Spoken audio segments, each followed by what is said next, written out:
ဆင်းရဲတဲ့လူကိုနိုင်ချစ်ဖို့လွယ်တယ်ဒါပေမဲ့ဆင်းရဲတဲ့လူရဲ့စိတ်ဓာတ်ကိုနိုင်ယူဖို့လွယ်ဘူး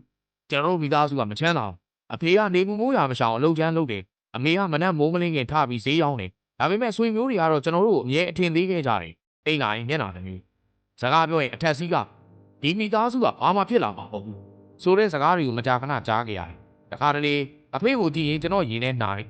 တခါတလေအမေတိတ်တိတ်မျက်ရည်တုံနေတာကိုမြင်ရင်ခွဲတယ်အဲ့ဒီနေ့ကစားပြီးကျွန်တော်ဆုံးဖြတ်လိုက်တယ်ငါမာနာအတွက်မဟုတ်ငါဖေးအတွက်ငါအဖေအတွက်ငါမိသားစုရုပ်ဆန်ကြမယ်ဒီနေ့ငါ့ကိုပြင်ပေးတယ်ရှိ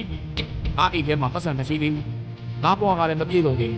ဒါပေမဲ့ငါချင်းထဲမှာအရှုံးမပေးတဲ့စိတ်ဓာတ်တော်ရှိတယ်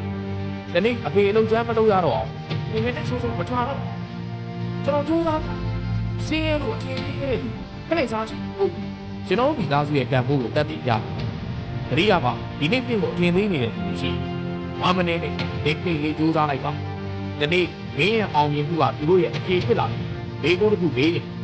စင်းရတဲ့ချိန်မှာတင်ထားခဲ့တဲ့ဆွေမျိုးတွေပြန်လာရင်လက်ခံမှာလားမလက်ခံဘူးလားအကြောင်းပြတဲ့ပုံမှန်မှာဒီက